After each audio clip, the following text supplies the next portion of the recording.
You guys, I really love this book, but I really, really love the movie. It's the perfect rom-com, I have to tell you. But of course, there are expectations that come with adapting a movie or a book for a movie. What type of pressure, if any at all, did you guys feel walking into it?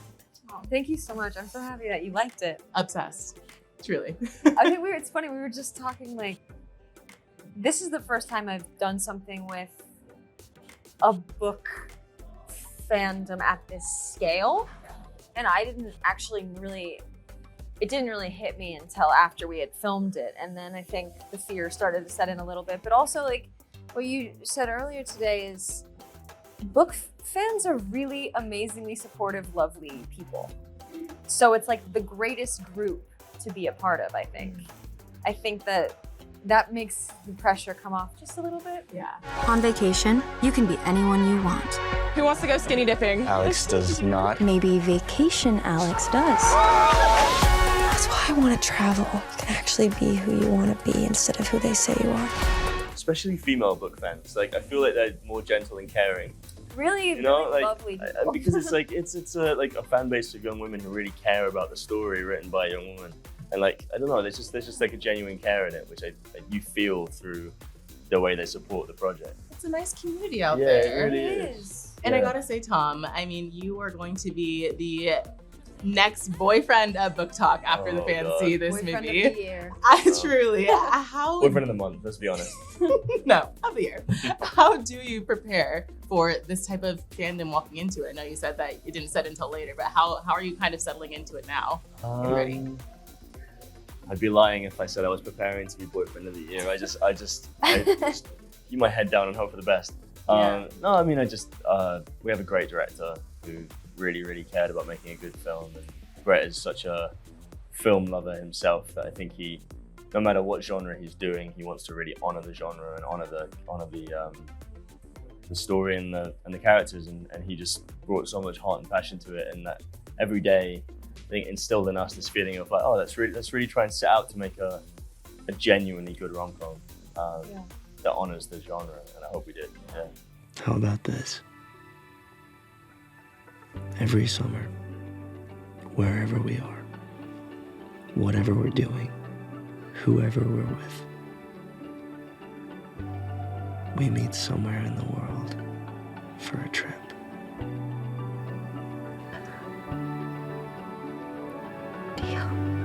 With these characters that are, as you know, so beloved, what aspects of them did you want to really remain true to?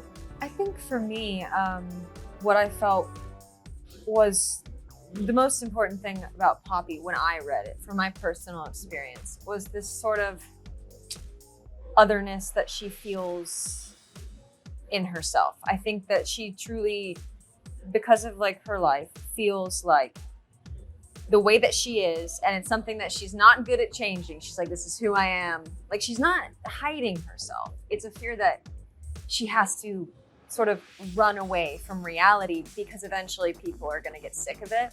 And I feel like that's like the core of her story for me. So it was just staying true to that. And I don't know, the things in the book that I love, we hoped to bring all those like really special moments. You can't do them all, which is so unfortunate, but I hope enough that people still feel like it satisfies all the itches. And then identify and about to thank you if you hang with. Hi, Hi. Alex. I was not expecting to see you. I think with Alex, it was bring yourself to it. You know, you can't really do a rom-com without bringing yourself to it, but also there are certain cornerstones of his character that you have to hit to kind of hit those moments that the fans love and kind of bring the characteristics of him that people love. And a lot of that is like his repressiveness, like he's really repressed in some ways, which is also like part of the comedy. Without him being repressed, you don't get those comedy moments where she's kind of pushing him to come outside of his shell, and then he kind of messes up and does something stupid because he doesn't know how to come out of his shell, so he's kind of clumsy with it, you know? Vacation Alex. And he loses his Yeah. clothes in the ocean. Exactly. At the moment when I smashed my head on the trunk of the car was an accident that we kept in. Yeah, because he's so tense and like frantic that I opened it on one and then it hit my head. And Brett was like, I love that. What a good job. And I was like, that was genuinely by accident. So then we kept it in. Do it 25 more times. Yeah, exactly. It did look like a genuine hit. I was like, ooh, that actually Yeah, looks like it the hurt. first time it was. Yeah. Sacrifice the noggin. You gotta do it. Come on, Vacation Alex. Is that the best you've got? Okay, you asked for this. Oh my god. I'm gonna pick you up on the condition that you don't call me Seabiscuit, How did you know that I'd really want to do that? because I know you. I gotta know about the dance scene. How much of that was choreo and how much was true improv? It was choreo. It was all choreographed, but it came out of improv. Yeah. So we worked with a great choreographer and we rehearsed it for a few days, but she was so great. She just kind of let us play and she was like, we'll play to your strengths. And we kind of we got in this like old church hall and just rehearsed it. And Yeah, and picking up bits and pieces of ideas, like, from other movies, things that we liked and kind of stringing them together in this strange little... Like, what was your hip move from? That was... Yeah, the hip, I do not do it well, but it's Cameron Diaz in Charlie's Angels when she's like, has the Spider-Man underwear on. And she's like, I love that movie. And she's scooting to the mirror. That was one. I don't remember, but there's like a lot of references in there. We did a bit of Dirty Dancing reference as well. There are a few moments of that, Again, all the makings of a perfect rom-com. Yeah. I am curious too, with these characters being as relatable as they are, how much of yourselves did you see in either Alex and Poppy?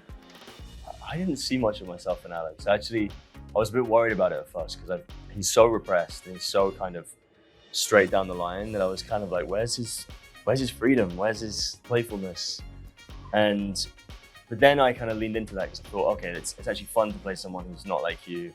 And like I said, that's where the comedy comes from, is because he's so tightly wound sometimes. I think you're more like him than you think. In ways. In ways. We figured out I'm a grouchy traveler. Like, it turns out that's one thing that I haven't. That was a question I had for you guys actually, was what type of traveler would your fans be surprised to know that you are? Oh, surprised to know? A grouchy traveler is a good one. Yeah. I'm a last minute booker. So I'll book a hotel room like when I'm driving to the place. Me too. Wow. I kind of love it though. It's kind of fun seeing like what's available. Are there rooms? And What's also, gonna happen? like, there's always something, and it might not be what you initially expected, and then you get to be on the adventure of life. It's true. It's very Poppy of you. I'm a bit more, similar maybe. Yeah. How do you guys ultimately hope fans are left feeling when they finish this movie? I think we set out making this movie trying to make, and Brett specifically really laid this out, that he wanted to make something that felt good to watch.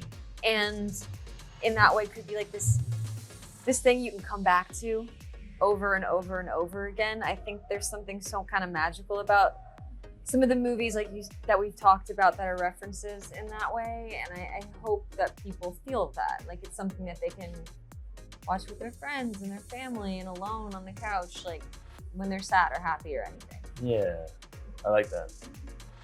That's a good. Ditto. That was a good one. You live in a fantasy land, always running away to new places, new connections. Maybe the universe is giving me a sign. That's a heck of a girl.